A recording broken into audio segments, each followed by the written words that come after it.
Hello guys, welcome back to Shivam classes. अगर आपने अभी तक हमारी Shivam classes app play store से डाउनलोड नहीं की है तो अभी पहले प्ले स्टोर पर जाइए और अपनी शिवम क्लासेस ऐप डाउनलोड कर लीजिए, क्योंकि इसके अंदर आपको सब कुछ फ्री के अंदर अवेलेबल होगा। आपकी क्लास के notes, video lectures, model papers, previous year के पेपर, एनसीईआरटी सॉल्यूशंस और ऑब्जेक्टिव पेपर्स, टेस्ट, सब कुछ यहाँ पर फ्री में अवेलेबल है। तो अभी डाउनलोड कर लीजिए शिवम क्लासेस ऐप।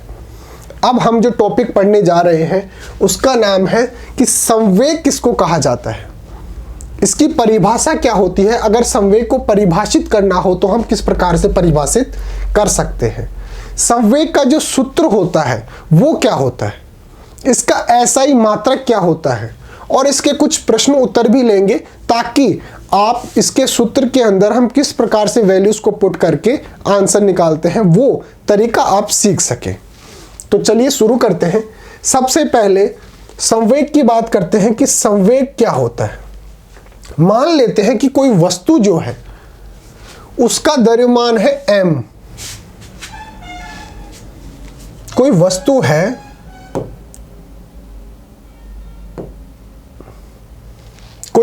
है, जिसका द्रव्यमान क्या है, m है, और ये वस्तु जो है वो v वेग से गति कर रही है। तो अगर इसका हमें संवेग निकालना है तो हम इन दोनों को क्या कर देंगे, मल्टीप्लाई कर देंगे। m गुणा v। m तो क्या है, वस्तु का द्रव्यमान है, और v क्या है, ये v वेग से गति कर रही है। ये इनका मल्टीप्लाई क्या हो जाएगा, संवेग हो जाएगा। अब आप सोच रहे होंगे गुरुजी ये बात तो सही है कि ये संवेग हो जाएगा, लेकिन इसको परिभाषित कैसे करेंगे। तो देखिए परिभाषित कैसे करते हैं। किसी वस्तु का संवेग p उसके द्रव्यमान और उसका वेग उसके गुणनफल के बराबर होता है। इसकी परिभाषा हम क्या लिखेंगे कि किसी वस्तु का संवेग p, संवेग को लिखते हैं p से, तो किसी वस्तु का संवेग p उसके द्रव्यमान और उसके वेग के गुणनफल के बराबर होता है। अब संवेग होता क्या है, जब कोई वस्तु जिसका द्रव्यमान m है और उसका वेग जो है वो v, वो किस प्रकार से प्रभावित होता है, यानी कि वस्तु के द्वारा उत्पन्न जो प्रभाव होता है, प्रभाव कैसे, उसका द्रव्यमान m है और वेग v है, तो इन पर क्या क्या प्रभाव पड़ते हैं। यानी कि कोई वस्तु m जिसका द्रव्यमान m है उस पर अगर v वेग है तो उसके द्रव्यमान पर क्या प्रभाव पड़ेगा और उसके वेग पर क्या प्रभाव पड़ेगा। तो वस्तु के द्वारा उत्पन्न जो प्रभाव होते हैं उसको हम बोलते हैं संवेग। और अगर हमें परिभाषा लिखनी हो तो हम क्या लिखेंगे, किसी वस्तु का वेग p उसके द्रव्यमान और उसके वेग के गुणनफल के बराबर होता है। तो संवेग बराबर क्या हो गया, p is equal to M V. m क्या है, वस्तु का द्रव्यमान, और v क्या है, वेग। संवेग एक सदिश राशि होती है। संवेग कैसी राशि होती है, एक सदिश राशि होती है। यहां पे समझ लेते हैं क्या पढ़ रहे हैं, संवेग। अगर कोई वस्तु m द्रव्यमान की वस्तु है, अगर ये v वेग से गतिशील है तो इस वेग के कारण इसके द्रव्यमान पर क्या प्रभाव पड़ेगा, इसको ही हम क्या बोलते हैं, संवेग। इस प्रभाव को हम क्या बोलते हैं, संवेग बोलते हैं। अब संवेग की अगर हमें परिभाषा देनी हो तो हम क्या बोलेंगे कि किसी वस्तु का संवेग उसके द्रव्यमान और उसके वेग के गुणनफल के बराबर होता है। गुणनफल के बराबर होता है। यानी कि संवेग का जो मान है वो मान लेते हैं कि उसका द्रव्यमान है m और उसका वेग है v, तो इन दोनों के गुणनफल के बराबर होगा। यही हम क्या देंगे, इसकी परिभाषा देंगे कि किसी वस्तु का संवेग जो है वो उसके द्रव्यमान और उसके वेग के गुणनफल के बराबर होता है। अब आगे बात करते हैं, ये इसका फॉर्मूला हो गया P is equal to M V. M क्या है, द्रव्यमान है, V क्या है, उसका वेग है, और P क्या है, संवेग है। फिर बोल रखा है कि संवेग जो होती है वो एक सदिश राशि होती है। संवेग कैसी राशि होती है, ये होती है एक संवेग एक कैसी राशि होती है, ये होती है सदिश राशि। अब सदिश राशि क्या होती है, राशियां जो है वो दो प्रकार की हैं, सदिश और अदिश। सदिश के अंदर किसी भी भौतिक राशि को प्रदर्शित करने के लिए उसका परिमाण और उसकी दिशा दोनों की आवश्यकता होती है। अगर उसका परिमाण और दिशा दोनों की आवश्यकता होती है तो उस राशि को हम सदिश राशि कहते हैं, और अगर दिशा की आवश्यकता नहीं होती है तो हम उसे अदिश राशि कहते हैं। तो संवेग जो है वो एक प्रकार की सदिश राशि है, यानी कि संवेग को प्रदर्शित करने के लिए हमें दो राशियों की आवश्यकता पड़ेगी। एक तो इसका परिमाण यानी कि इसका मान कितना है, और एक इसकी दिशा यानी कि जो संवेग है वो किस दिशा के अंदर लग रहा है। तो ये क्या है, एक सदिश राशि है, संवेग एक सदिश राशि है। नेक्स्ट बात करते हैं, संवेग एक सदिश राशि है अर्थात इसमें परिमाण और दिशा दोनों होते हैं। इसकी दिशा वही होती है जो v की होती है। अब आप बात करेंगे कि सर संवेग एक सदिश राशि होती है, सदिश राशि कौन होती है, एक संवेग होती है, लेकिन इसकी दिशा कौन सी होती है। तो जो वस्तु थी जो v वेग से गतिशील कर रही थी, v वेग से क्या थी, गति कर रही थी, तो इस वेग की यानी कि जो v है इसकी गति जिस दिशा के अंदर थी, जैसे ये कोई वस्तु है, ये v वेग से इस दिशा के अंदर गति कर रही है और इसका द्रव्यमान m है, तो हम अगर इसका संवेग निकालेंगे तो संवेग क्या हो गया, mv। अगर हमें इस संवेग की दिशा निकालनी है तो चूंकि ये इस दिशा के अंदर गति कर रही है तो संवेग की दिशा भी कौन सी होगी, ये वाली।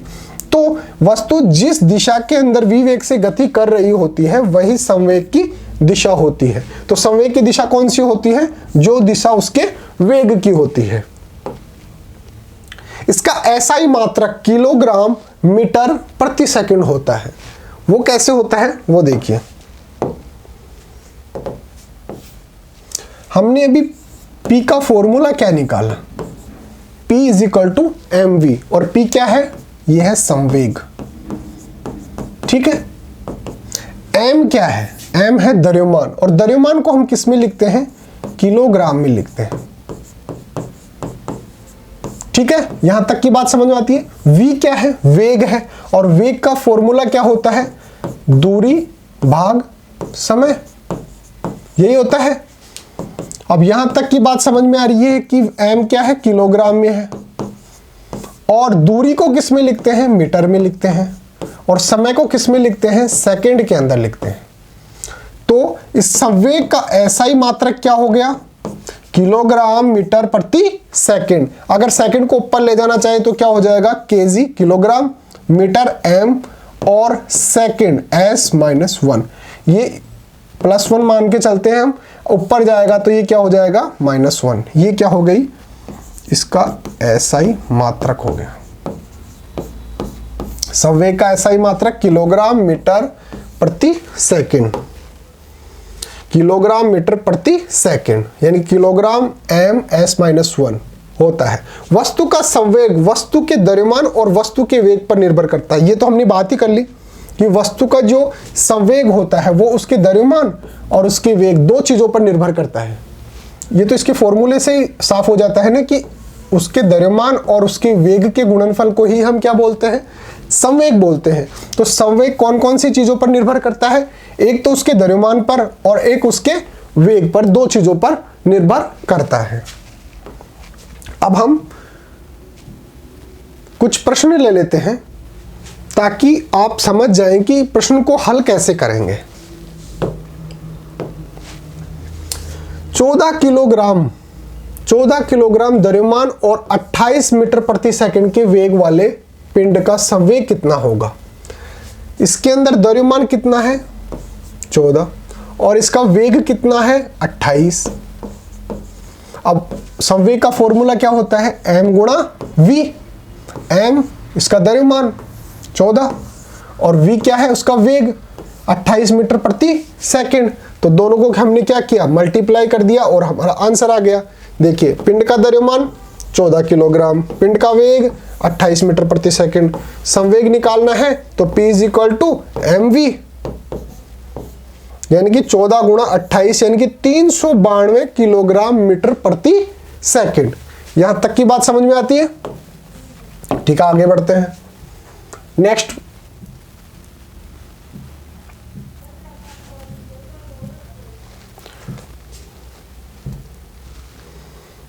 नेक्स्ट प्रश्न देखते हैं हम। ये 392 किलोग्राम मीटर प्रति सेकंड, ये वाला प्रश्न हो गया।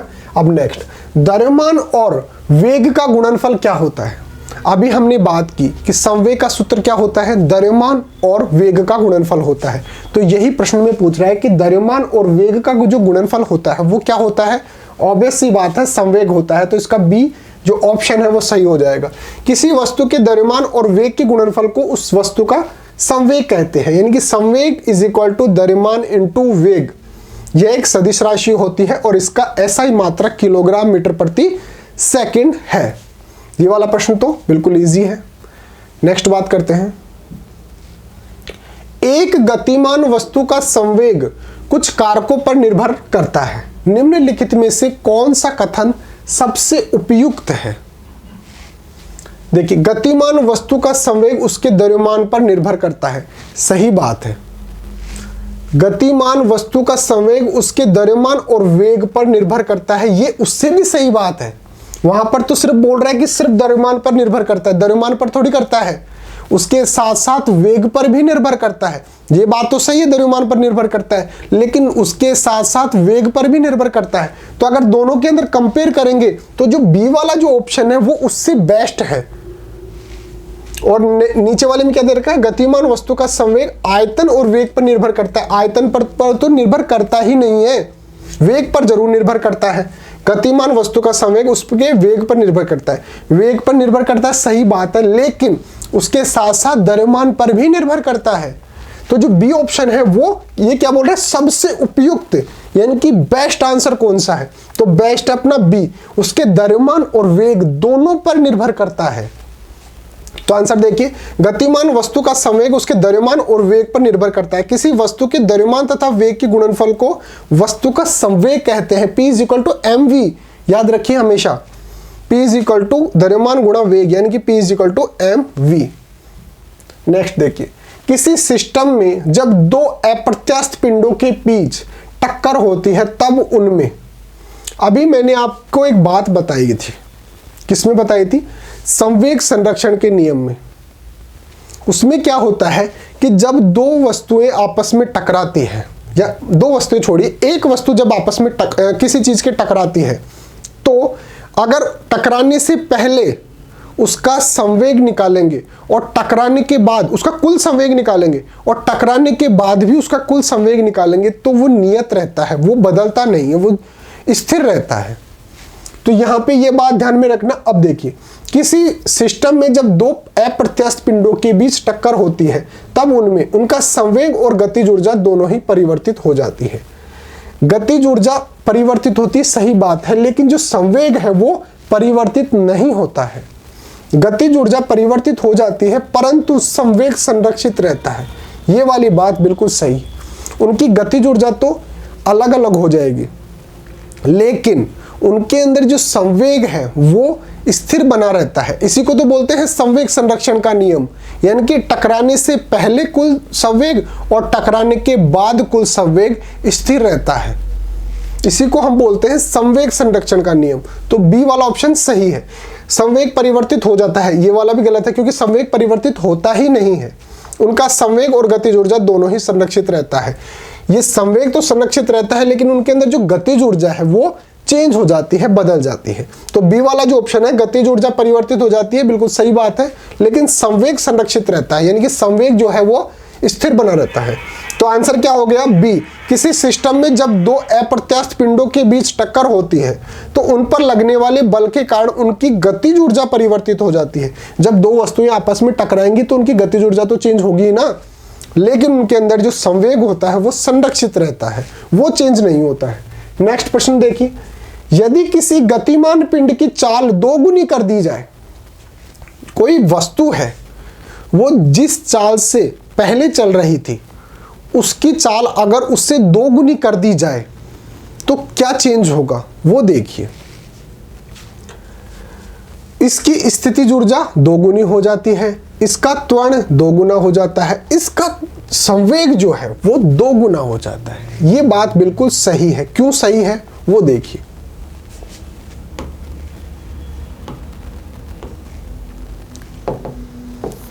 अभी हमने संवेग का फॉर्मूला क्या देखा था? संवेग का फॉर्मूला देखा था m गुणा v। पहले मान लेते हैं इसकी जो वेलोसिटी है वो थी v, यानी कि उसका जो वेग है, चाल है, वो है v। इसका बाद में जब दो गुना कर दिए तो क्या हो जाएगा? m गुणा 2v। तो क्या हो गया? 2mv। तो ये इससे दो गुना हुआ या नहीं हुआ? इसके वेग को अगर दो गुना कर देते हैं तो इसका जो मान है वो दो गुना हुआ या नहीं हुआ? पहले mv था, mv तो है, लेकिन अब क्या हो गया? 2 से मल्टीप्लाई हो गया। इसका मतलब ये क्या हो गया? 2 गुना हो गया। तो ये बात बिल्कुल सही है कि अगर किसी वस्तु के वेग को या चाल को 2 गुना कर देंगे तो उनका जो संवेग है वो भी 2 गुना हो जाएगा। तो इसका मतलब इसके अंदर जो सी ऑप्शन है वो बिल्कुल सही है कि इसका संवेग 2 गुना हो जाता है। अगर ये कॉम्प्लिकेटेड, अगर आपको ये सब लिखना है तो लिख सकते हैं। बाकी जो मैंने आपको बताया ना कि अगर उसका v जो है वो 2v हो जाता है तो उसका संवेग भी ऑब्वियस सी बात है 2mv हो गया, उससे 2 गुना हो गया। तो वो आप समझ सकते हैं। पिंड की चाल 2 गुनी करने पर इसका संवेग जो है वो 2 गुना हो जाता है। एक टकराव में फिर है खाली स्थान हमें हमेशा बचत की जाती है। अगर एक टकराव होता है, यानी कि ये टक्कर की बात कर रहा है, जो अभी मैंने आपको समझाया था ना संवेग संरक्षण का नियम, टकराने से पहले कुल संवेग और टकराने के बाद कुल संवेग हमेशा संरक्षित रहता है, समान बना रहता है, स्थिर बना रहता है। तो यहां पे बोल रहा है टकराव में हमेशा क्या, किस बात की, किस चीज की बचत रहती है, यानी कि कौन सी चीज है जो चेंज नहीं होती है? तो वो है संवेग। संवेग संरक्षण के सिद्धांत के अनुसार यदि कणों के किसी समूह या निकाय पर कोई बाह्य बल नहीं लग रहा हो तो इस निकाय का कुल संवेग नियत रहता है। अर्थात टक्कर से पहले और टक्कर के बाद संवेग जो है वो बराबर बना रहता है। यहां पर संवेग संरक्षण के नियम की बात हो रही है कि कौन सी ऐसी चीज है जो टकराव के बाद भी सेम स्थिर बनी रहती है, परिवर्तित नहीं होती है। यदि वेग को 2 गुना कर दिया जाए तो अभी हमने बात की थी कि अगर वेग को 2 गुना कर देंगे तो उसका जो संवेग है वो 2 गुना हो जाएगा। तो हमें क्या क्या पूछ रहा है? एक तो संवेग 2 गुना हो जाएगा, ये वाला ऑप्शन हमें बिल्कुल सही लग रहा है, लेकिन इसमें साथ के साथ ये भी पूछ रहा है कि इसकी गतिज ऊर्जा जो है वो 4 गुना बढ़ जाएगी। ये क्या फंडा है वो समझिए। संवेग जो है उसका फॉर्मूला होता है mv।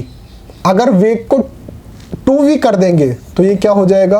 m गुणा 2v, यानी कि 2mv। ये क्या हो गया? 2 गुना हो गया, 2 गुना हो गया। अब जो गतिज ऊर्जा होती है उसका फॉर्मूला क्या होता है? Half mv square. तो पहले जिसका वेग v था अब हमने उसको क्या कर दिया? 2 गुना कर दिया, यानी कि 2v से उसका स्क्वायर कर दिया। तो यानी कि हाफ m 4 स्क्वायर हुआ ना, 4v स्क्वायर। तो ये 4 हाफ mv स्क्वायर, ये तो पहले था और ये 4 से मल्टीप्लाई हो गया। तो गतिज जो ऊर्जा है वो तो क्या हो जाती है? 4 गुना हो जाती है, 4x हो जाती है, लेकिन उसका जो संवेग है वो 2x हो जाता है, यानी कि 2 गुना हो जाता है। यही हमारे को पूछ रहा है कि संवेग 2 गुना हो जाता है और जो गतिज ऊर्जा है वो 4 गुना बढ़ जाती है। अगर आपको इस प्रश्न के अंदर संवेग या गतिज ऊर्जा दोनों नहीं पता है, अगर संवेग भी पता है कि संवेग का फॉर्मूला ये होता है और वो 2 गुना हो जाता है अगर उसके वेग को 2 गुना कर देंगे, तो भी आप इसमें सही आंसर टिक कर सकते थे, ऑप्शन ए। ये कैलकुलेशन दी गई है, अगर आप इससे समझना चाहें तो समझ सकते हैं, स्क्रीनशॉट ले सकते हैं। Okay guys.